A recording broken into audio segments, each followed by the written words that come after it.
지수는 휴대전화 화면에 띄워진 문자 메시지를 무심하게 쳐다보았다. 좋은 사람인 건 알겠는데 이성으로의 끌림이 없어서 이어가긴 힘들 것 같아요. 간결하고 정중하며 군더더기가 없는 문장. 어제 저녁 내내 웃고 진솔한 대화를 나누었다고 믿었던 사람이 보낸 연락이었다. 그의 말대로라면 지수는 좋은 사람이었다. 좋은 사람이지만 누군가의 곁에 머물 만큼 매력적이진 못한 사람. 그저 좋은 사람이라는 유리벽 안에 갇힌 채 이성적인 감정의 영역으로는 한 발짝도 들어설 수 없는 존재 같았다. 따스한 햇살이 방 안으로 스며들었지만 지수의 심장은 어제 겪은 무너짐의 여파로 차갑게 식어 있었다. 벌써 세 번째였다. 소개팅 앱을 통해 만난 사람, 혹은 소모임에서 자연스레 연결된 사람이 어김없이 좋은 사람이라는 칭찬과 함께 관계의 선을 긋고 떠났다. 이 패턴이 반복될수록 지수는 자신이 근본적으로 어딘가 결함이 있는 것은 아닌지 의심하기 시작했다.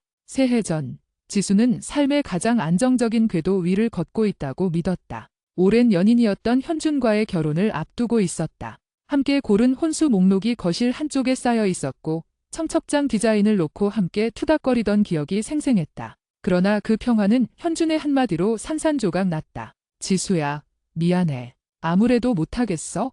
그날은 비가 내렸다. 현준은 담담했고 지수는 울지 않았다. 그저 현준이 내뱉는 파혼의 이유들 확신이 사라졌다. 미래를 감당할 자신이 없다. 너에게 더 좋은 사람이 나타날 거다 글 멍하니 들었을 뿐이었다. 10년 가까이 이어온 관계의 종말이 그렇게 싱겁고 일방적일 수 있다는 사실이 가장 큰 충격이었다. 지수는 그 순간 사랑하는 사람으로부터 버려졌다는 쓰라린 상실감과 함께 자신의 삶 자체가 허물어졌다는 존재적 공허함을 동시에 느꼈다. 현준의 배신보다는 자신이 쌓아 올린 시간의 탑이 순식간에 모래성처럼 사라졌다는 공포가 더 컸다. 파혼 후 처음 몇 달은 지옥이었다. 직장 생활을 겨우겨우 이어갔고 집에서는 아무것도 하지 못했다. 그러다 어느 날 문득 깨달았다. 이대로 무너져 내리면 사람들은 자신을 비련의 주인공 혹은 시련의 패배자로만 기억할 것이라는 강박이었다. 그 순간부터 지수는 스스로를 강제로 일으켜 세웠다. 그녀의 삶은 외로움을 이기기 위한 전투 계획으로 바뀌었다. 현재 지수의 휴대전화 캘린더는 빈틈없이 채워져 있었다. 월요일 저녁에는 퇴근 후 스페인어 회화 스터디, 수요일에는 직장인 사진 동호회, 주말에는 등산 모임이나 봉사활동에 참여했다. 그녀는 모임에서 늘 활발하고 긍정적인 사람이었다. 사람들의 이야기를 잘 들어주었고 먼저 농담을 건네 분위기를 띄웠다. 주변 사람들은 그녀를 에너지가 넘치는 사람, 혼자서도 잘 사는 쿨한 사람으로 평가했다. 지수 너 정도면 당장이라도 남자친구 생겨야 하는 거 아니야? 취미 생활도 완벽하고 사람들한테도 인기도 많잖아. 대체 왜 연애를 못하는 건데? 가장 친한 동료인 민서가 점심 식사 자리에서 던진 이 말은 지수가 가장 자주 듣는 질문이었고 동시에 그녀의 심장을 가장 깊숙이 찌르는 비수였다. 민서의 말에는 진심 어린 안타까움과 함께 지수가 모르는 이유가 분명히 있을 것이라는 의문이 담겨 있었다. 지수는 포크로 샐러드를 뒤적이면서 애써 밝게 대답했다. 글쎄, 인연이 없나 보지. 다들 나보고 좋은 사람이래. 너무 좋은 사람이라 재미가 없나 봐. 그녀의 말에 민서가 혀를 찼다. 에휴, 어제 그분도 그렇게 말했지? 대화는 잘 통했는데 이성적 끌림이 없다고. 지수야, 너 혹시 너무 상대방에게 잘 보이려고 노력하는 거 아니야? 내 진짜 모습을 보여주지 못하고 껍데기만 내보이는 느낌이랄까?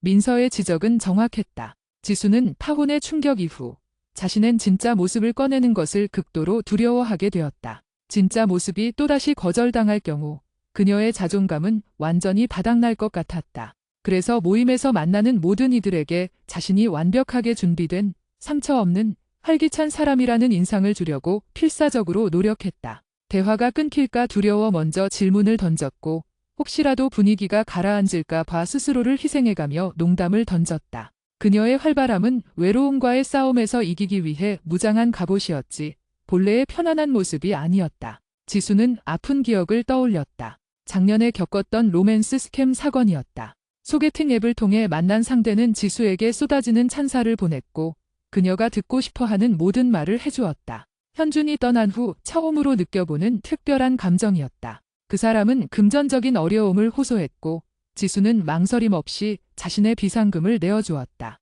물론 돈을 보내자마자 연락이 끊겼다. 그 사건은 지수에게 이중의 상처를 남겼다. 돈을 잃었다는 사실보다 자신이 그토록 외로움에 취약하여 거짓 사랑에 속아 넘어갔다는 자괴감이 컸다. 그리고 그 이후로 누군가 자신에게 과도하게 친절하거나 빠르게 감정을 고백하면 그녀의 내면에서는 경보음이 울리기 시작했다. 혹시 이 사람도 무언가를 노리는 걸까? 진짜 나를 원하는 게 아니라 내가 만들어낸 이 가짜 페르소나를 원하는 걸까? 민서야, 로맨스 스캠 얘기는 그만하자. 그때는 내가 워낙 정신이 없었어.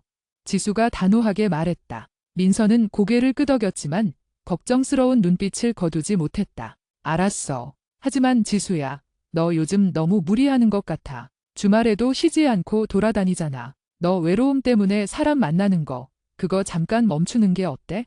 멈추면 어떻게 돼? 집에 혼자 앉아서 벽만 쳐다봐. 현준 생각이나 하고. 아니야, 난 괜찮아. 계속 움직여야 돼. 쉬면 안 돼.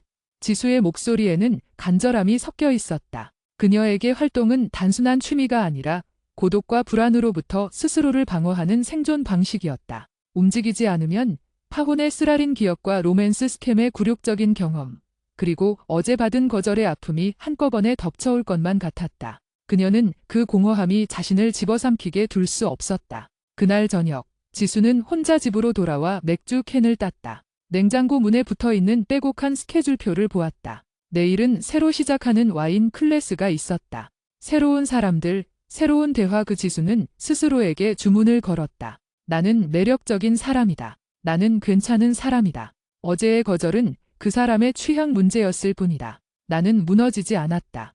하지만 맥주를 한 모금 마실 때마다 그녀의 내면 깊은 곳에서 누군가 속삭이는 목소리가 들렸다. 너는 좋은 사람이다. 그러나 그뿐이다. 그 목소리는 현준이 그녀에게 남긴 마지막 선물처럼 느껴졌다. 현준은 그녀의 선량함만을 인정하고 떠났고 그녀는 그 선량함에 덫에 갇혀 버린 것 같았다. 지수는 침대에 누워 천장을 바라보았다. 그녀의 삶은 마치 투명한 유리 상자 속에 갇힌 것 같았다. 유리 상자 밖에는 활기찬 세상, 사랑이 넘치는 관계들이 존재했다. 그녀는 그들을 보고 그들과 대화하고 심지어 그들처럼 행동할 수도 있었다. 하지만 결정적인 순간 그 유리벽을 깨고 뒤성적 끌림이라는 영역으로 진입하는 것은 불가능했다. 그녀는 모두에게 보이지만 누구에게도 닿을 수 없는 영원히 좋은 사람이라는 꼬리표를 단 채 고립되어 있었다. 그녀는 눈을 감고 깊은 숨을 내쉬었다. 내일은 새로운 와인 클래스에 가야 했다. 그곳에서 또다시 몇 시간 동안 완벽한 미소와 경쾌한 대화를 연기해야 할 것이다. 지수는 이 지칠 줄 모르는 연기에서 벗어날 방법을 간절히 원했다.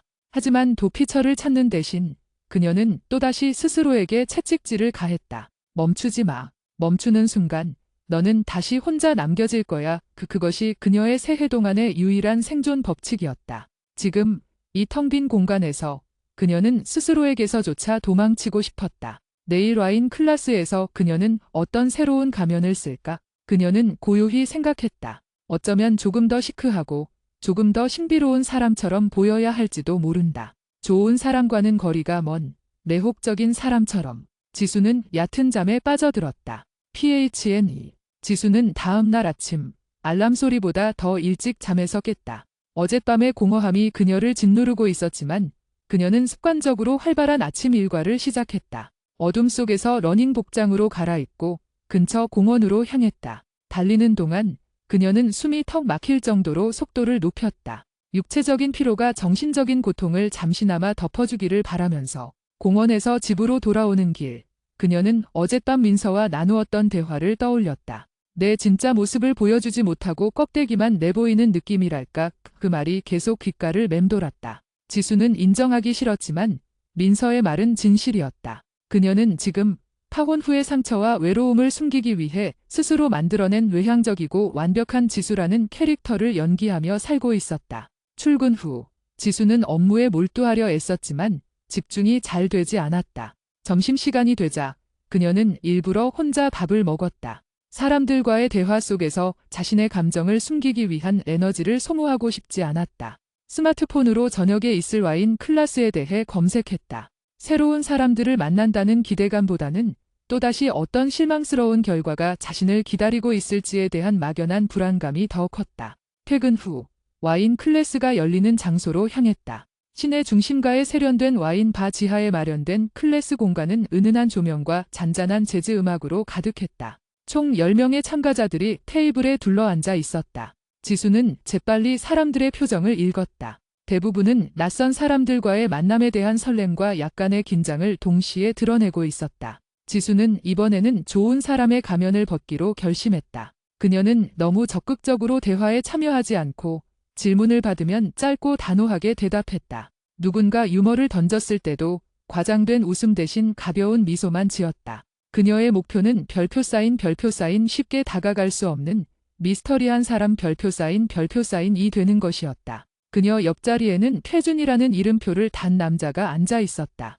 태준은 옅은 미소를 띤 채 묵묵히 와인 시음 노트에 집중하는 타입이었다. 다른 사람들이 활발하게 자기소개와 대화를 나누는 동안 태준은 지수와 마찬가지로 관찰자의 위치에 머물렀다. 클래스가 시작되고 강사가 와인의 역사와 특징을 설명했다. 첫 번째 와인을 시음하고 난 후 강사는 참가자들에게 자신의 감상을 나누어 보라고 권했다. 지수는 평소 같으면 손을 번쩍 들고 재미있는 비유를 섞어 설명했을 테지만 이번에는 침묵을 지켰다. 그때 태준이 조용히 입을 열었다. 이 와인은 겉으로는 부드러운데 뒤끝에 숨겨진 탄닌의 씁쓸함이 느껴지네요. 마치 억지로 웃고 있는 사람의 눈빛 같아요.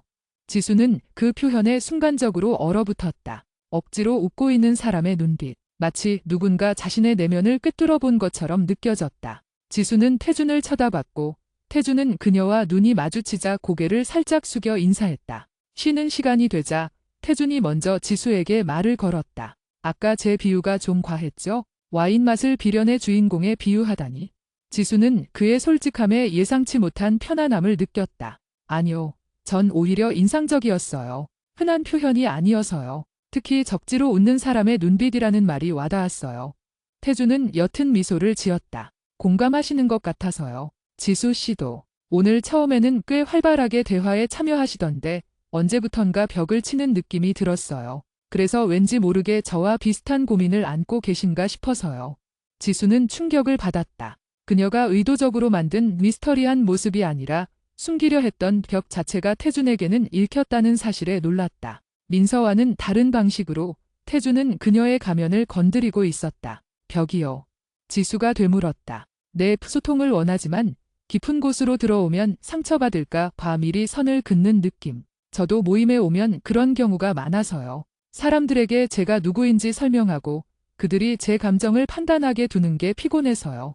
태준은 와인 잔을 돌리며 말했다. 지수는 처음으로 누군가와 솔직한 외로움에 대해 말하고 싶다는 충동을 느꼈다. 하지만 파혼과 로맨스 스캠, 반복된 거절의 기억이 그녀의 입을 막았다. 그녀는 결국 가벼운 화제로 돌아갔다. 태준 씨는 와인 공부를 오래 하셨나 봐요. 표현이 전문가 같으세요. 태준은 지수의 화제 전환을 눈치챘는지 더 이상 깊이 파고들지 않았다. 아니요. 그냥 흥미가 생겨서요. 저는 무역회사 다녀요. 와인은 출장 중에 우연히 접했는데 복잡한 맛 속에 숨겨진 이야기가 좋더라고요. 그날 클래스가 끝난 후 태준은 지수에게 연락처를 물어보았다. 이전과는 다르게 지수는 연락처를 교환하는 것에 큰 의미를 두지 않았다. 태준에게서 어떤 이성적인 기대도 하지 않았기 때문이었다. 그는 그녀의 내면을 읽었지만 그 읽음이 그가 그녀에게 매력을 느꼈다는 증거는 아니었다. 그녀는 여전히 어제 받은 문자의 잔상에 사로잡혀 있었다. 좋은 사람인 건 알겠는데 이성으로의 끌림이 없어서. 다음 날부터 지수와 태준은 가끔씩 메시지를 주고받았다. 그들의 대화는 주로 클래스에서 다루지 못한 와인 이야기 또는 회사 생활의 소소한 어려움에 대한 것이었다. 연애나 개인적인 상처에 대한 이야기는 전혀 없었다. 지수는 태준과의 대화에서 안정감을 느꼈다. 그에게서는 나를 꼬시려는 의도나 나에게서 무언가를 얻어내려는 의도가 느껴지지 않았다. 그저 동료의 외로움을 공유하는 사람과의 담백한 대화였다. 하지만 지수의 내면은 여전히 불안했다. 그녀는 태준이 자신에게 이성적인 감정을 느끼지 않는다는 사실에 편안함을 느끼면서도 한편으로는 별표 쌓인 왜 아무도 나에게 이성적인 끌림을 느끼지 못하는가? 별표 쌓인 라는 질문에 대한 답을 태준에게서 찾으려 했다. 어느 금요일 저녁, 지수와 태준은 클래스 친구들과 함께 간단한 뒤풀이를 했다. 술자리가 무르익을 무렵, 대화는 자연스럽게 연애 이야기로 흘러갔다. 한 참가자가 자신의 연애 고민을 털어놓자 다른 사람들도 각자의 경험담을 나누었다. 지수는 다시 침묵을 지켰다. 그녀가 연애에 대해 말할 수 있는 이야기는 파혼, 로맨스 스캠, 그리고 반복된 거절뿐이었다. 그 모든 이야기는 별표 쌓인 나는 관계에 실패한 사람이다. 별표 쌓인 나는 낙인을 찍는 것 같았다. 지수 씨는 연애 경험이 풍부할 것 같은데 조용하시네요. 옆에 앉아있던 한 여성이 지수에게 말했다. 지수는 애써 웃으며 말했다. 저는 요즘 연애보다는 제 삶에 집중하고 있어요. 혼자 하는 취미가 많아져서 연애할 시간이 없네요. 그녀의 입에서 나온 이 말은 그녀가 가장 자주 사용하는 방어 기제였다. 그때 태준이 잔을 들고 말했다. 저는 지수 씨가 왜 연애 이야기를 하지 않는지 알 것 같아요. 모두의 시선이 태준에게 집중되었다. 지수는 심장이 내려앉는 기분이었다. 그가 내 상처를 폭로하는 건 아닐까? 아니면 나에게 좋은 사람인데 왜 안 되냐는 식의 질문을 던지는 건 아닐까? 태준은 지수를 바라보지 않고 잔을 천천히 기울였다. 혼자 하는 취미가 많아지는 건 결국 별표 쌓인 자기 방어 별표 쌓인의 일종이거든요. 관계 속에서 겪은 상처가 너무 커서 다른 사람에게 의존하거나 기대하지 않으려는 노력인 거죠. 저는 그게 보입니다. 그의 말은 폭로가 아니라 따뜻한 공감이었다. 지수는 눈시울이 뜨거워지는 것을 느꼈다. 태준은 그녀의 외향적인 활동이 사실은 외로움을 이기기 위한 고독한 투쟁임을 정확하게 짚어냈다. 태준 씨는 심리학을 전공하셨나요? 지수가 떨리는 목소리로 물었다. 태준은 씩 웃었다. 아니요. 그냥 관찰을 좀 열심히 하는 편이라서요. 그리고 저도 혼자 하는 취미가 많아서요. 이날 이후 지수와 태준은 조금 더 개인적인 대화를 나누기 시작했다. 두 사람은 퇴근 후 가끔씩 만나 와인이나 커피를 마셨다. 태준은 지수에게 자신의 깊은 이야기를 먼저 꺼내지는 않았지만 지수의 이야기에 귀 기울이는 방식은 달랐다. 그는 그녀의 말을 끊거나 섣불리 조언하지 않았다. 그저 별표 쌓인 그랬군요. 많이 힘드셨겠어요. 별표 쌓인라고 공감해줄 뿐이었다. 지수는 조심스럽게 파혼 이야기를 꺼냈다.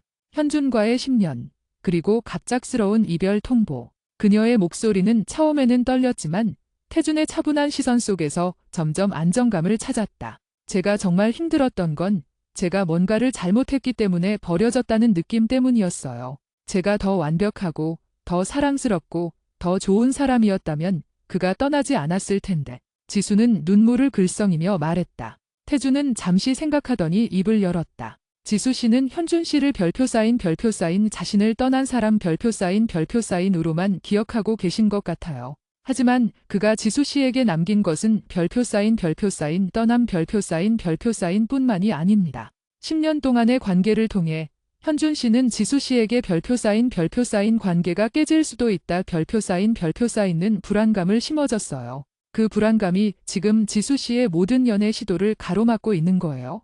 태준의 분석은 날카로웠다. 지수는 자신이 좋은 사람이라는 가면을 쓰는 이유가 그 가면이라도 완벽하게 써야 또다시 버려지지 않을 것이라는 무의식적인 두려움 때문임을 깨달았다. 그녀의 모든 노력은 재발 방지 대책이었던 것이다. 그럼 저는 어떻게 해야 할까요? 이 가면을 벗고 제 진짜 모습을 보여주면 또 거절당할까 봐 너무 무서워요. 어제 그분처럼 기성적 끌림이 없다는 말 들으면 또 무너질 것 같아요. 지수는 고통스럽게 물었다. 태준은 잔잔한 목소리로 대답했다. 지수 씨가 만나는 모든 사람에게 별표 쌓인 나는 과거에 파혼을 겪었고 지금은 불안한 상태단 별표 쌓인라고 고백할 필요는 없습니다. 하지만 적어도 지수 씨 자신에게는 인정해야 합니다. 그리고 태준에게 별표 쌓인 좋은 사람이 아닌 불안한 사람 별표 쌓인의 모습을 보여주는 것부터 시작해야 합니다. 우리는 지금 연애를 하는 것이 아니라 경계 없는 대화를 시도하는 중이니까요. 지수는 그날 밤 태준의 말이 머릿속을 떠나지 않았다. 경계 없는 대화. 그것은 그녀가 3년 동안 겪었던 모든 관계에서 시도하지 못했던 것이었다. 그녀는 늘 완벽한 지수만을 보여주려 했고 그 결과 상대방은 그녀의 좋은 사람이라는 가면만을 사랑하거나 거절했다. 다음 날 아침 지수는 습관적으로 핸드폰을 들어 주말 스케줄을 확인했다. 토요일에는 등산 모임, 일요일에는 외국어 스터디. 그녀는 잠시 멈췄다. 그리고 용기를 내어 태준에게 메시지를 보냈다. 태준 씨, 오늘 저녁에 시간 괜찮으세요? 제가 어제 태준 씨와 대화한 내용에 대해 더 이야기하고 싶어요. 그리고 오늘은 와인이 아니라 맥주가 마시고 싶어요. 좀 덜 우아한 대화가 필요할 것 같아요. 메시지를 보내고 난 후 지수는 심장이 쿵쾅거리는 것을 느꼈다. 그녀는 지금 스스로 만들어낸 완벽한 가면을 깨고 덜 우아한, 불안한 자신의 일부분을 태준에게 노출하려는 위험한 시도를 하고 있었다. 태준에게서 답장이 왔다. 좋아요. 덜 우아한 대화. 저도 환영입니다. 퇴근 후 연락 주세요. 그날 저녁, 지수는 태준과 함께 허름한 맥주집에 앉아 있었다. 그곳은 와인바의 은은한 조명과는 달리 밝고 시끄러웠다. 지수는 맥주를 마시면서 로맨스 스캠에 대한 이야기를 처음으로 입 밖에 냈다. 민서에게도 대충 얼버무렸던 가장 수치스럽고 아팠던 기억이었다. 그때 그 사람이 저에게 했던 모든 달콤한 말들이 저의 외로움을 이용하기 위한 연기였다는 걸 깨달았을 때 저는 인간에 대한 기본적인 신뢰를 잃었어요. 그래서 누군가 진심으로 저에게 다가와도 저는 계속 의심하게 돼요. 혹시 또 나에게서 무언가를 빼앗아 가려는 건 아닐까 하고요. 지수는 말을 마친 후 태준의 반응을 두려워하며 그를 쳐다보았다. 한심하다. 순진하다는 식의 비난을 예상했다. 하지만 태준은 고개를 끄덕일 뿐이었다. 지수 씨의 경험을 비웃는 사람은 없을 겁니다. 그건 지수 씨의 잘못이 아니라 그 사람의 악이었어요. 하지만 그 일로 인해 지수 씨의 마음속 검문소가 너무 빡빡해진 건 사실입니다. 모든 사람을 잠재적 가해자로 보고 모든 접근을 의심하게 되면 아무리 좋은 인연이 다가와도 지수 씨의 검문소를 통과할 수 없어요. 태준의 말은 지수의 눈을 뜨게 했다. 그녀의 외로운 활동과 완벽한 가면은 그녀를 외로움으로부터 보호하기 위한 것이었지만 아이러니컬하게도 모든 관계를 차단하는 장벽이 되고 있었다. 그녀는 스스로를 안전하게 지키기 위해 스스로를 고립시키고 있었던 것이다. 지수는 맥주잔을 쥔 채 생각에 잠겼다. 어쩌면 그녀가 연애에 실패하는 이유는 이성적인 매력의 부족이 아니라 상처받을까 봐 마음을 여는 것을 극도로 두려워하는 태도 때문일지도 모른다는 깨달음이었다. 그녀는 외로움을 이기기 위해 열심히 사람을 만났지만 그 만남 속에서 정작 중요한 진심을 교환하는 것을 거부하고 있었다. 태준 씨, 저 이제 어쩌면 좋을까요? 이 검문소를 어떻게 풀어야 할까요? 지수가 절박하게 물었다. 태준은 미소를 지었다. 검문소를 갑자기 풀 필요는 없어요. 다만 오늘 저에게 솔직하게 그 이야기를 해준 것처럼 가끔씩 경계를 낮추는 연습을 해보세요. 모든 관계가 사랑으로 이어질 필요는 없습니다. 친구 관계도 좋고 동료 관계도 좋아요. 단지 별표 사인 나는 괜찮은 사람이고 내가 힘들었던 이야기를 해도 세상은 무너지지 않는다. 별표 사인는 사실을 스스로에게 증명하는 것이 중요합니다. 그날 밤 지수는 집에 돌아와 텅 빈 마음 대신 묘한 해방감을 느꼈다. 누군가에게 자신의 가장 깊은 상처와 치부를 드러냈음에도 여전히 세상이 평화롭고 자신은 비난받지 않았다는 사실이 큰 위로가 되었다. 그녀는 파혼 후 처음으로 자신을 억지로 밀어붙이는 대신 스스로에게 잠시 쉬어도 좋다는 허락을 내렸다. 태준과의 덜 우아한 대화 기후 지수의 삶에는 미묘하지만 중요한 변화가 생겼다. 그녀는 여전히 활발하게 모임에 참여했지만 이전처럼 분위기를 주도하거나 과도하게 자신을 포장하는 노력을 멈추었다. 그녀는 좋은 사람의 가면을 완전히 벗지는 못했지만 적어도 그 가면 아래로 숨쉬는 구멍을 몇 개 뚫어놓은 듯했다. 예를 들어 사진 동호회 모임에서 누군가 자신의 사진에 대해 혹평했을 때 이전 같으면 제가 이 부분을 미처 생각 못했네요. 다음엔 더 노력할게요. 라며 과도하게 긍정적인 반응을 보였을 것이다. 하지만 이제는 솔직하게 말했다. 맞아요. 사실 찍을 때부터 구도가 좀 아쉽다고 생각했어요. 인정합니다.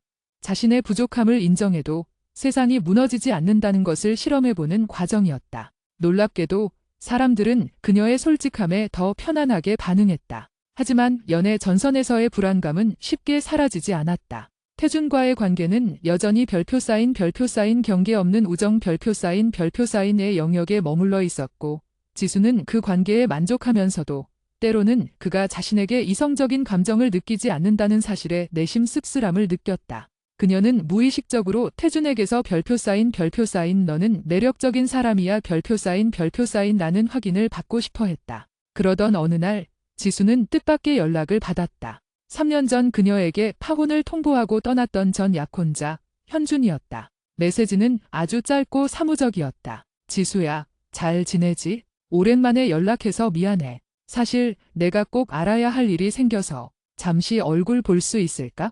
지수는 심장이 덜컥 내려앉았다. 3년 동안 완전히 잊고 지냈다고 생각했던 사람이 불쑥 그녀의 삶에 다시 나타난 것이다. 손이 떨려 바로 답장할 수 없었다. 그녀는 현준과의 관계가 완전히 끝났다고 믿었지만 그의 이름 3글자만으로도 과거의 고통과 분노, 그리고 지독한 그리움이 한꺼번에 밀려왔다. 지수는 민서에게 연락해 이 사실을 알렸다. 현준이, 미쳤어? 3년 동안 연락 한 번 없다가 이제 와서 무슨 낯으로 보자고 하는 거야? 무시해. 지수야, 너 겨우 평정심 찾았잖아. 민서는 격렬하게 분노했다. 나도 알아. 그런데 꼭 알아야 할 일이라는 말이 신경 쓰여. 혹시 무슨 일이 생긴 건 아닐까? 아니면 내가 혹시 잊고 지낸 물건 같은 게 있나? 지수는 이성적인 이유를 찾으려 애썼지만 사실은 떠나간 사람이 자신을 다시 찾는 이유가 무엇인지 알고 싶어 하는 복잡한 심리가 더 컸다. 결국 지수는 태준에게도 이 상황을 털어놓기로 했다. 퇴근 후 태준은 조용한 카페에서 그녀의 이야기를 들었다. 지수 씨의 반응은 지극히 자연스러워요. 현준 씨는 지수 씨의 삶에서 가장 큰 상처를 남긴 사람이면서 동시에 10년이라는 시간을 공유한 사람이니까요. 하지만 꼭 알아야 할 일이라는 건 지수 씨를 흔들려는 현준 씨의 전략일 가능성이 높습니다. 태준은 차분하게 분석했다. 전략이요? 네, 만약 정말 중요한 일이라면 메시지나 전화로 충분히 설명할 수 있어요. 굳이 만나자고 하는 건 그 일의 중요성보다는 지수 씨의 감정을 다시 건드리고 싶다는 현준 씨의 무의식적인 욕구일 수도 있습니다. 아니면 그저 자신의 삶에 문제가 생겨서 위로를 받고 싶거나요. 지수는 태준의 말에 일리가 있다고 생각했다. 현준은 언제나 자신의 감정이 중요했던 사람이었다. 하지만 만약 정말 무슨 일이 있다면요? 그가 나에게 했던 모든 행동에도 불구하고 그가 힘들다면 지수는 여전히 마음 한구석에 남아있는 과거의 연민을 떨쳐내지 못했다. 그럼 지수 씨에게 물어봐야죠. 현준 씨를 만나는 목적이 무엇인지, 그를 용서하고 싶어서인지, 아니면 10년의 관계를 완전히 매듭짓고 싶어서인지. 만약 후자라면 만나되 감정적인 거리를 두세요. 그리고 왜 3년 만에 연락했는지 명확한 이유를 요구하세요. 지수 씨의 시간과 감정은 현준 씨가 쉽게 침범할 수 있는 영역이 아닙니다. 태준은 단호하게 조언했다. 지수는 태준의 조언대로 현준에게 답장했다. 무슨 일이니? 만나지 않고 전화로 얘기해 줄래? 내게는 3년 전에 끝난 일이야. 현준에게서 바로 전화가 왔다. 지수는 숨을 크게 들이마시고 전화를 받았다. 현준의 목소리는 3년 전과 똑같았다. 약간은 지친 듯하면서도 나긋나긋한 목소리. 지수야, 정말 미안해. 내가 전화를 받지 않을까 봐 걱정했어. 용건만 말해. 무슨 일이야? 지수는 최대한 감정을 배제하고 말했다. 사실 내가 결혼을 하게 됐어. 아주 급하게. 그리고 그 결혼을 진행하는 과정에서 너와 공동 명의로 되어 있던 오래된 적금 계좌가 하나 발견됐어. 그 돈 처리를 내가 해야 하는데 내가 연락할 방법이 없어서. 현준은 조심스럽게 말했다. 지수는 머리가 멍해졌다. 결혼. 현준이 다른 사람과 결혼한다는 사실이 그녀의 심장을 찔렀다. 3년 전 그녀에게 확신이 없어 떠났던 그가 다른 여자에게는 확신을 주어 결혼을 하는구나. 그녀는 무의식적으로 자신의 가치에 또다시 치명적인 타격을 입었다. 그 적금, 공동명예. 지수는 애써 침착한 척했다. 은행에 가서 처리하면 되잖아. 내가 따로 갈게. 아니, 그게 좀 복잡해. 내가 지금 사정이 안 좋아서. 사실 이 결혼도 부모님 사업 문제 때문에 급하게 하는 거라. 그래서 직접 만나서 상황 설명을 좀 해야 할 것 같아. 계좌 관련 서류도 내가 가지고 있는 게 있을 거고. 현준은 조금 더 다급한 목소리로 변했다. 현준의 말에서 별표 사인 내가 지금 사정이 안 좋다 별표 사인는 뉘앙스가 느껴졌다. 지수는 순간 그가 파혼 당시 자신에게 했던 말들을 떠올렸다. 그는 항상 자신의 상황과 감정이 우선이었다. 적금 계좌 문제는 핑계일 뿐. 그는 자신의 불안한 상황을 지수에게 토로하고 싶어 하는 것처럼 보였다. 그래, 알았어. 그럼 딱 서류 처리만 하자. 다음 주 화요일 저녁 7시 강남역 근처 카페에서 보자. 개인적인 얘기는 하지 않아. 지수는 단호하게 약속을 잡았다. 전화를 끊고 난 후 지수는 테이블에 주저앉았다. 현준의 결혼 소식은 그녀가 예상했던 꼭 알아야 할 일의 범위를 넘어섰다. 그것은 그녀의 내면에서 잠자고 있던 질투심, 패배감, 그리고 다시 한번 버려졌다는 쓰라림을 동시에 깨웠다. 그날 밤 지수는 태준에게 전화를 걸어 이 모든 것을 털어놓았다. 현준의 결혼 소식, 그리고 적금 계좌를 핑계로 만나자고 한 상황까지. 태준 씨, 그는 나를 떠났고 나는 그를 용서했지만 다른 여자와 결혼한다는 소식을 들으니 제가 다시 바보가 된 것 같아요. 나는 10년을 함께 했는데 그는 나를 쉽게 버리고 새 출발을 하네요. 나는 여전히 여기서 고군분투하고 있는데. 지수는 울음을 참지 못하고 목소리를 떨었다. 태준은 침묵했다가 조용하고 힘있는 목소리로 말했다. 지수 씨, 중요한 것은 누가 먼저 새 출발을 하느냐가 아닙니다. 현준 씨가 지금 급하게 결혼하는 것은 그가 행복해서가 아닐 수도 있어요. 심지어 그 결혼이 사업 문제 때문이라는 것도 현준 씨의 불안한 상황을 증명하는 걸 수도 있고요. 하지만 지수 씨의 가치는 현준 씨가 다른 사람과 결혼하느냐 마느냐에 달려있지 않습니다. 현준 씨가 3년 만에 지수 씨에게 연락해서 도움을 요청하는 이 상황 자체가 지수 씨가 현준 씨의 삶에서 여전히 중요한 존재였다는 방증일 수 있습니다. 다만 그 중요성이 연인으로서가 아니라 필요할 때 기댈 수 있는 안전망으로서의 중요성일 뿐이죠. 태준의 말은 그녀의 감정의 소용돌이를 잠시 멈추게 했다. 필요할 때 기댈 수 있는 안전망의 지수는 자신이 현준에게, 그리고 심지어 최근의 데이트 상대들에게도 별표 사인 쉽고 좋은 사람 별표 사인으로만 인식되고 있었다는 사실을 다시 한번 깨달았다. 그녀의 선량함과 이해심이 때로는 이용당할 여지를 제공했던 것이다. 현준과의 만남 당일, 지수는 약속 장소로 가기 전 태준에게 연락했다. 태준 씨, 저 지금 현준 만나러 가요. 너무 떨리고 화도 나고 무슨 말을 해야 할지 모르겠어요. 지수 씨, 딱 하나만 기억하세요. 지수 씨는 현준 씨의 감정 쓰레기통이 아닙니다. 그는 3년 전 지수 씨의 감정을 고려하지 않고 떠났어요. 지금 지수 씨는 그의 서류를 정리하러 가는 것이지 그의 불안한 삶을 위로해주러 가는 것이 아닙니다. 냉정하게 비즈니스처럼 대하세요.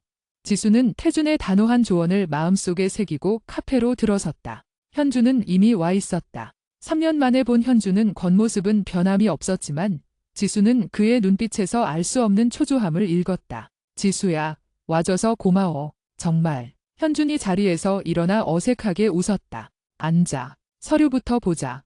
지수는 인사 없이 바로 본론으로 들어갔다. 그녀의 목소리는 그녀가 예상했던 것보다 훨씬 더 차갑고 단호했다. 현준은 잠시 당황하는 듯했지만 곧 가방에서 서류철을 꺼냈다. 적금 계좌는 실제로 존재했고 이혼이 아니라 파혼이었기 때문에 공동명의 해지가 복잡한 상황이었다. 현준은 복잡한 절차와 자신의 힘든 상황을 장황하게 설명하기 시작했다. 그래서 내가 부탁하고 싶은 건 지수 내가 이 일을 먼저 처리해주고 나중에 내가 내게 돌려주는 방식으로 했으면 해. 내가 지금 회사에서도 일이 너무 많고 결혼 준비도 됐어. 복잡하게 만들지 마.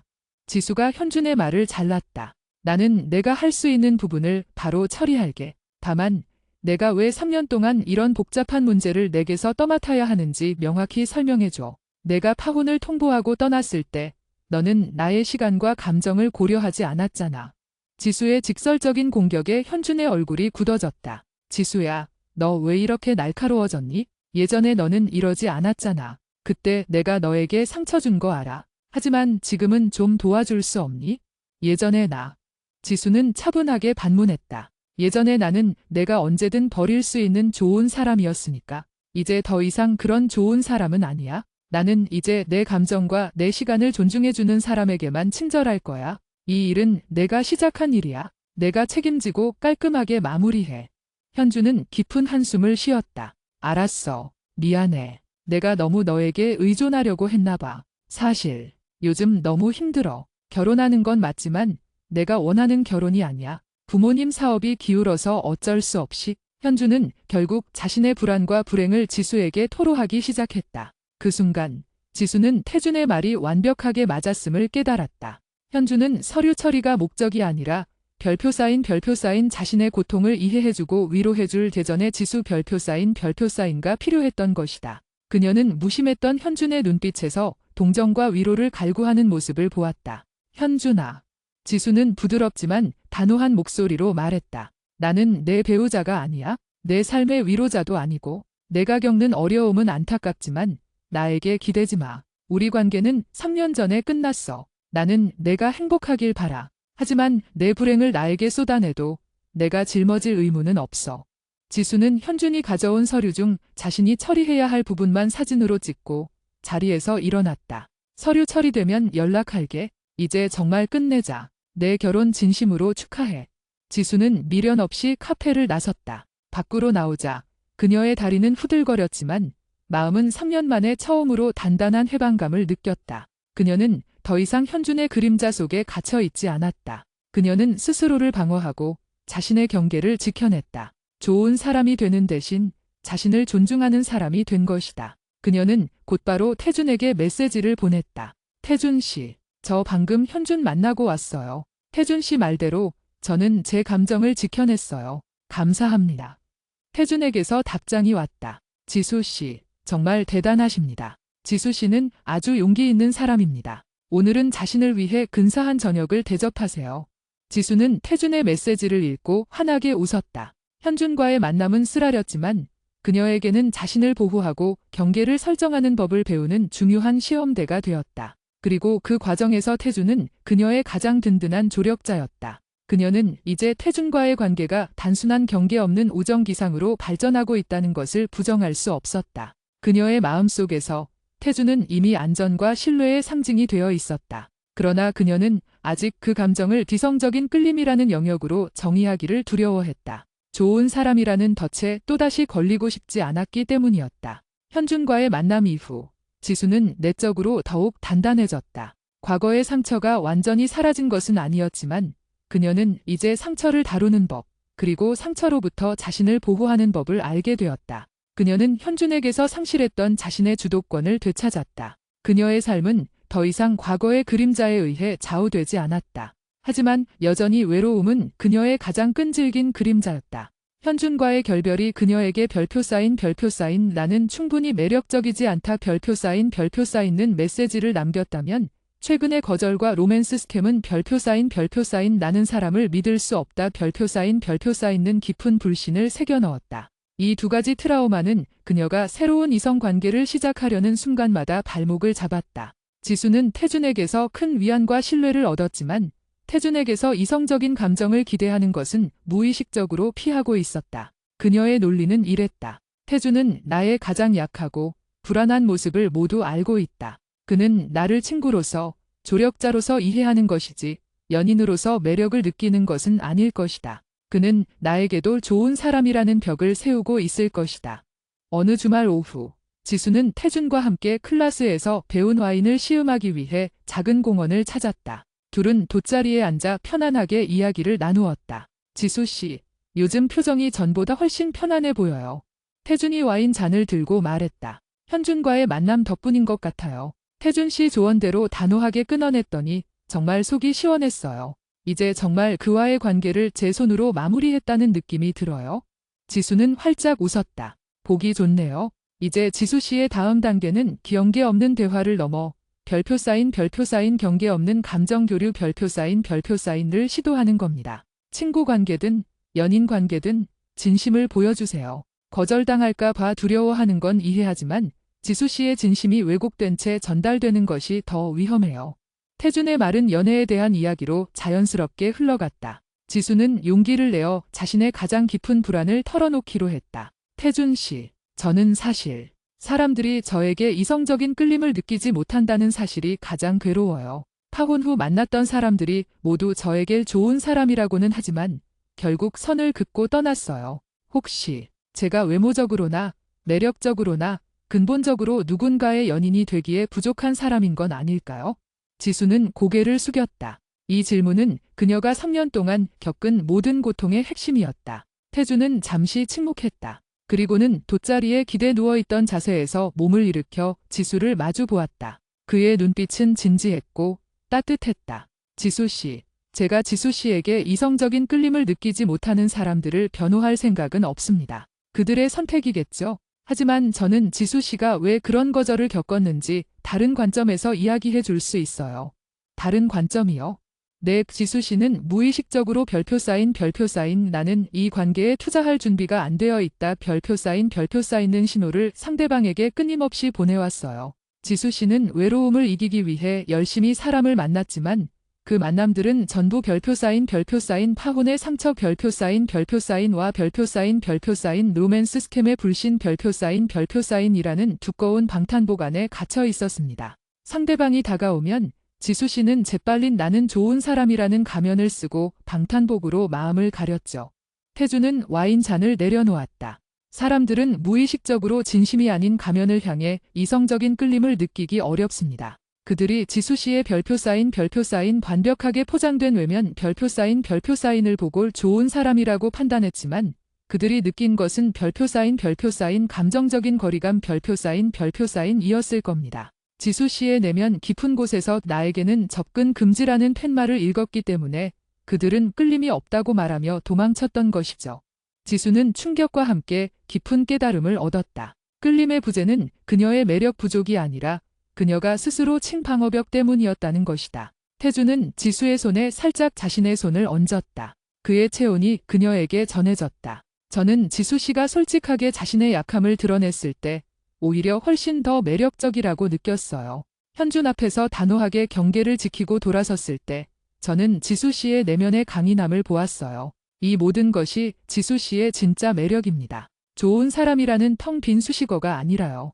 태준의 말과 함께 그의 손길이 지수에게 전하는 따뜻한 감정이 명확하게 느껴졌다. 지수는 그의 손을 뿌리치지 않았다. 그녀는 처음으로 태준에게서 단순한 조력자가 아닌 한 남자로서의 진심을 감지했다. 지수는 용기를 내어 태준에게 물었다. 태준 씨는 저에게 어떤 감정을 느끼세요? 질문을 던지고 난 후 지수는 숨 쉬는 것조차 잊었다. 그녀는 그가 다시 한번 좋은 사람이라는 대답을 할까 봐 두려웠고 동시에 그가 뒤성적인 끌림을 고백해주기를 간절히 바랐다. 태주는 지수의 눈을 똑바로 바라보았다. 지수 씨, 제가 지수 씨를 알게 된 건 지수 씨가 자신을 포장하는 것을 멈추었을 때부터입니다. 처음 와인 클래스에서 억지로 웃는 사람의 눈빛을 보았을 때 저는 지수 씨의 솔직한 외로움에 끌렸습니다. 그건 이성적인 호기심이었어요. 그는 잠시 멈췄다. 그리고 지수 씨가 현준과의 상처와 로맨스 스캠에 대한 이야기를 저에게 털어놓았을 때 저는 지수 씨의 용기에 매료되었습니다. 그리고 지금 지수 씨가 저에게 이렇게 솔직한 질문을 던지는 순간 저는 지수 씨의 진정한 아름다움을 느낍니다. 태주는 지수의 손을 부드럽게 감싸주었다. 저는 지수 씨에게 이성적인 끌림을 느낍니다. 하지만 저는 지수 씨에게 섣불리 고백하지 않았습니다. 왜냐하면 지수 씨가 아직 별표 쌓인 사랑받을 준비 별표 쌓인가 되어 있지 않다고 생각했기 때문입니다. 제가 아무리 지수 씨를 사랑해도 지수 씨 스스로가 나는 사랑받을 자격이 있다고 믿지 않으면 지수 씨는 또다시 도망칠 테니까요. 지수의 눈에서 눈물이 흘러내렸다. 그것은 슬픔의 눈물이 아니라 3년 동안의 고독과 불안을 한꺼번에 녹이는 해방의 눈물이었다. 그녀는 태준의 진심에 감동했고 동시에 그가 그녀의 가장 깊은 불안까지 정확하게 꿰뚫어 보고 있었다는 사실에 놀랐다. 저는 사랑받을 자격이 있나요? 지수가 울먹이며 물었다. 물론이죠. 태준은 단호하게 대답했다. 지수 씨는 과거의 상처와 실패에도 불구하고 포기하지 않고 스스로를 일으켜 세웠어요. 자신의 취약함을 인정할 줄 아는 사람은 세상에서 가장 강한 사람입니다. 지수 씨는 이제 사랑을 받을 자격이 있습니다. 다만 그 사랑이 가짜가 아님을 믿을 용기만 있으면 됩니다. 그날 이후 지수와 태준의 관계는 새로운 국면을 맞았다. 둘은 연인이 되기로 했지만 지수는 여전히 때때로 불안해했다. 태준 씨, 제가 혹시 너무 많은 것을 바라면 어쩌죠? 제가 너무 의존적이 되면 실망하실까 봐 두려워요.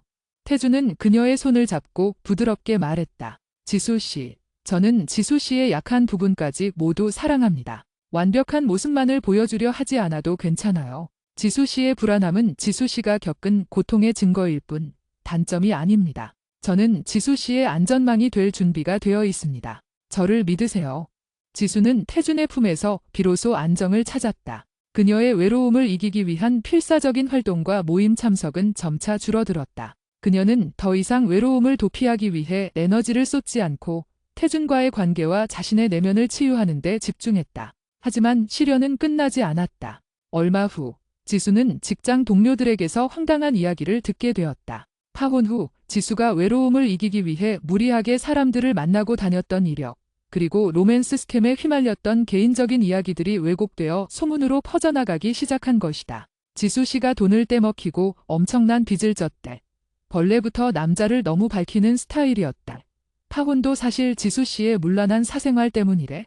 등 악의적인 소문들이 지수의 직장과 모임에까지 퍼졌다. 지수는 충격을 받았다. 자신이 힘들게 쌓아올린 평판이 한순간에 무너지는 것 같았다. 그녀는 다시 한번 별표 쌓인 사람들의 판단 별표 쌓인이라는 벽 앞에 무너질 위기에 처했다. 가장 고통스러웠던 것은 그녀가 신뢰했던 일부 모임 사람들이 그 소문을 퍼뜨리는데 일조했다는 사실이었다. 지수는 다시 옛날의 불안함으로 돌아갔다. 태준 씨, 보세요. 제가 아무리 노력해도 사람들은 결국 제가 실패하고 상처받았던 모습만을 기억해요. 제가 좋은 사람이라는 가면을 썼을 때는 아무도 나쁘게 말하지 않았지만 제가 진심을 드러내기 시작하니까 사람들이 저를 씹기 시작했어요. 저는 다시 혼자 남겨질 것 같아요. 지수는 격렬하게 울었고 태주는 그런 그녀를 품에 안아주었다. 지수 씨, 진정하세요. 이 소문들은 지수 씨의 가치를 평가하는 기준이 아닙니다. 이것은 소문을 퍼뜨린 사람들의 열등감과 악의의 투영일 뿐입니다.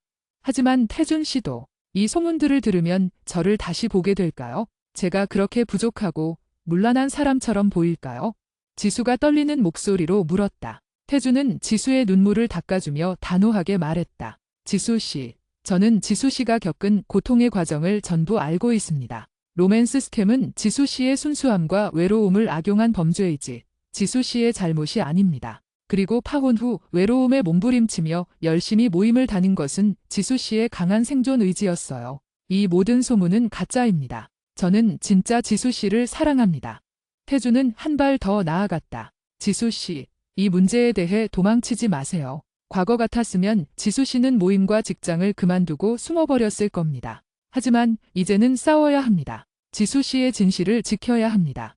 지수는 태준의 조언에 힘입어 용기를 내기로 했다. 그녀는 소문의 근원지로 추정되는 모임의 단체 채팅방에 장문의 메시지를 올렸다. 안녕하세요. 저는 최근 저에 대한 악의적인 소문을 듣고 있습니다. 파혼 후 외로웠던 시기에 로맨스 스캠을 당한 것은 사실입니다. 하지만 이는 제가 겪은 개인적인 불행이었으며 제가 빚을 져서 남에게 피해를 주거나 문란한 생활을 했다는 것은 명백한 허위 사실입니다. 이 소문을 퍼뜨리는 분은 저에게 연락 주십시오. 저는 저의 명예를 지키기 위해 이 모든 허위 사실에 대해 법적인 조치를 취할 것임을 명확히 밝힙니다. 메시지를 올린 후 채팅방은 순식간에 조용해졌다. 지수는 다시 한번 심장이 터질 것 같았지만 이번에는 불안해서가 아니라 자신의 삶을 지켜내고 있다는 희열 때문이었다. 그녀는 더 이상 좋은 사람에 가면 뒤에 숨어 피해자가 되기를 거부했다. 그녀는 자신의 인생의 주인으로서 당당하게 맞섰다. 며칠 후 소문을 퍼뜨린 주동자가 지수에게 따로 연락해 사과했다. 그녀는 자신이 지수에게 느꼈던 시기와 질투심 때문에 그런 소문을 퍼뜨렸다고 고백했다. 지수는 그 사람의 사과를 받아들이는 대신 앞으로 다시는 그런 행동을 하지 않겠다는 확실한 약속을 받아냈다. 지수는 태준에게 이 모든 과정을 이야기했다. 태준 씨, 제가 예전 같았으면 절대로 하지 못했을 일이에요. 저를 지켜야 한다는 태준 씨의 말이 저에게 용기를 줬어요. 태준은 지수를 자랑스러운 눈빛으로 바라보았다. 지수 씨는 이미 상처를 극복하고 단단해졌어요. 제가 한 일은 그저 지수 씨의 내면에 있는 용기를 밖으로 끄집어낸 것뿐입니다. 이제 지수 씨는 더 이상 좋은 사람이라는 덫에 갇히지 않을 겁니다. 지수 씨는 자신을 지킬 줄 아는 매력적이고 강인한 사람입니다.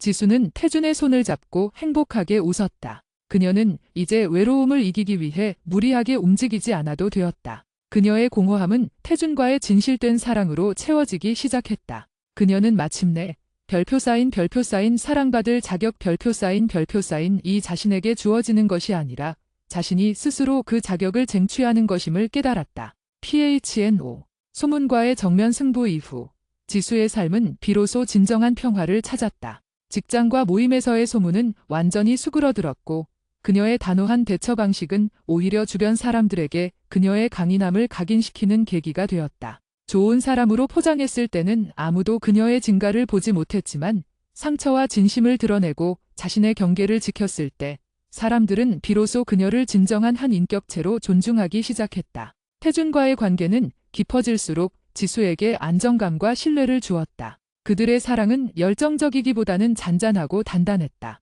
그들은 서로의 상처를 보듬어주는 치유자였고 서로의 성장을 지켜보는 조력자였다. 지수는 태준과의 관계에서 더 이상 버려질까 봐 불안해하지 않았다. 태준은 그녀의 가장 연약한 부분을 알면서도 조건 없이 그녀를 사랑해 주었기 때문이다. 어느 날 지수는 태준과 함께 처음 만났던 와인바에 다시 찾았다.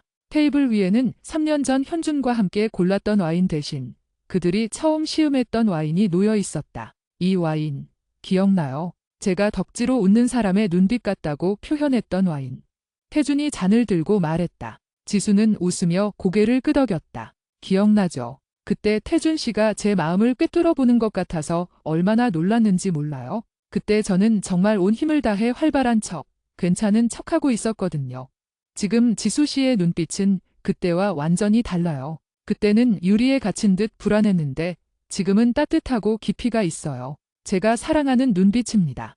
태준이 진심 어린 목소리로 말했다. 지수는 잔을 들어 태준과 부딪혔다. 고마워요, 태준 씨. 태준 씨 덕분에 제가 가면을 벗을 용기를 얻었어요.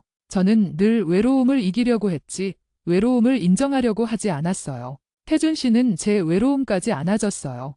지수는 문득 최근 자신의 캘린더를 보지 않았다는 사실을 깨달았다. 파혼 후 3년 동안 그녀의 캘린더는 소모임, 스터디, 봉사활동 등으로 빼곡했지만 이제는 주말에 태준과의 시간이나 집에서 편안하게 혼자만의 시간을 보내는 것으로 채워져 있었다. 그녀는 외로움을 잊기 위한 무의미한 활동을 멈추고 진정으로 자신을 채우는 데 집중하게 되었다. 며칠 후 지수는 오래된 박스를 정리하다가 현준과 함께 만들었던 결혼준비 자료들을 발견했다. 청첩장 샘플, 신혼여행지 카탈로그, 그리고 현준이 보낸 사랑의 편지들.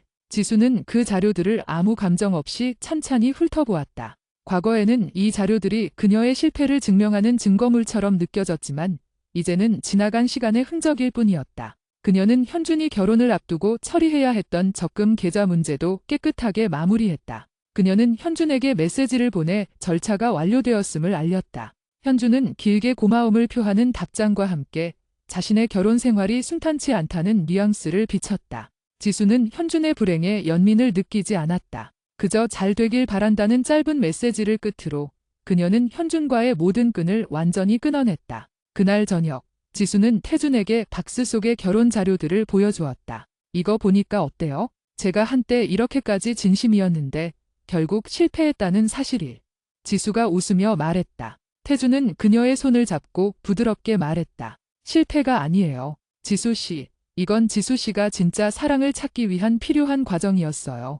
현준 씨와의 결혼이 성사되었다면 지수 씨는 아마 영원히 좋은 사람이라는 가면을 쓴 채 불안하게 살았을지도 몰라요. 이 파혼은 지수 씨를 흔들어 깨운 가장 고통스러운 축복이었던 거예요. 태준의 진심 어린 시선에 지수는 고개를 끄덕였다. 그녀는 이제 현준의 파혼 통보를 인생의 끝이 아니라 새로운 시작의 문으로 받아들일 수 있었다. 몇 달 후, 태준은 지수에게 정식으로 청혼했다. 화려한 이벤트나 값비싼 다이아몬드 대신 그들의 추억이 담긴 공원에서였다. 태준은 지수에게 반지를 건네며 말했다. 지수 씨, 저는 지수 씨가 불안할 때 언제든 기댈 수 있는 가장 안전한 울타리가 되어주고 싶습니다. 완벽할 필요 없어요. 우리 둘이 함께라면 어떤 외로움과 시련도 이겨낼 수 있을 겁니다. 저와 결혼해 주시겠어요? 지수는 눈물을 흘리며 태준의 청혼을 받아들였다. 그녀가 바랐던 것은 화려한 결혼식이나 조건 좋은 남자가 아니었다. 그녀가 진정으로 원했던 것은 자신의 모든 것을 인정하고 사랑해줄 단 한 사람의 신뢰였다. 그들의 결혼 준비는 3년 전과는 완전히 달랐다. 쫓기듯 혹은 남에게 보여주기 위한 준비가 아니었다. 지수와 태준은 서로의 취향과 가치관을 존중하며 차분하게 미래를 설계했다. 지수는 더 이상 완벽함을 추구하지 않았다. 태준은 그녀의 실수나 부족함을 너그럽게 안아주었기 때문이다. 결혼식 당일, 지수는 웨딩드레스를 입고 거울 앞에 섰다. 그녀의 표정은 3년 전 현준과의 결혼을 준비할 때와는 비교할 수 없을 만큼 평온하고 행복해 보였다. 그녀는 이제 더 이상 외로움을 잊기 위해 열심히 돌아다니거나 억지로 웃는 법을 연습하지 않았다. 그녀의 행복은 진심에서 우러나오는 것이었다. 결혼식은 소박하고 따뜻하게 진행되었다.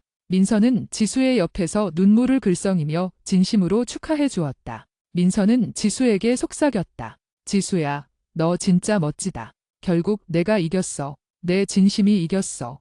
신혼여행을 떠난 날, 지수는 태준과 함께 해변을 거닐었다. 파도 소리가 잔잔하게 들려왔다. 태준 씨, 제가 예전에 그랬잖아요. 연애가 힘들었다고. 좋은 사람인 건 알겠는데 이성으로 끌림이 없다는 말 들었을 때 정말 무너졌다고. 기억하죠? 그때 제가 지수 씨에게 해줄 수 있는 말은 그저 비로밖에 없었죠. 하지만 지금은 달라요. 태준이 지수의 손을 잡았다. 제가 드디어 깨달았어요. 제가 좋은 사람이라는 말을 들었을 때 좌절했던 건 그 말이 곧 별표 쌓인 변인으로서 매력은 없다 별표 쌓이는 뜻이라고 스스로 해석했기 때문이었어요. 그런데 이제는 알아요. 좋은 사람은 기본이고 매력적인 사람은 솔직한 사람이라는 거요. 지수는 태준을 바라보며 환하게 웃었다. 저는 더 이상 외로움을 이기려고 노력하지 않을 거예요. 외로움은 가끔씩 찾아올 수 있죠. 하지만 이제 저는 그 외로움을 숨기지 않고 태준 씨와 나눌 수 있어요. 그리고 무엇보다 저 스스로에게 좋은 친구가 되는 법을 배웠어요. 태준은 지수의 이마에 키스했다. 지수 씨의 인생은 이제 외로움과의 전쟁이 아니라 솔직함과의 사랑입니다. 저는 지수 씨의 그 솔직함을 영원히 사랑할 겁니다. 지수는 태준의 품에 안겼다. 3년 전 파혼의 충격과 로맨스 스캠의 굴욕, 그리고 반복된 거절이 남긴 깊은 상흔은 완전히 아물지 않았지만 이제 그녀는 그 상처들을 자랑스러운 성장의 흔적으로 받아들였다. 그녀는 외로움을 잊기 위한 활발한 활동 대신 내면을 채우는 진실한 사랑을 선택했다. 그녀의 이야기는 단순히 한 여성이 새로운 사랑을 찾는 이야기가 아니었다. 그것은 상실과 배신 속에서 자신의 가치를 잃어버렸던 사람이 스스로의 용기와 진정한 관계를 통해 자아 존중감을 되찾고 마침내 자신을 사랑하는 법을 깨닫는 치유의 과정이었다. 지수는 이제 그 어떤 가면도 없이 가장 솔직한 자신의 모습으로 행복한 미래를 향해 걸어갈 준비가 되어 있었다.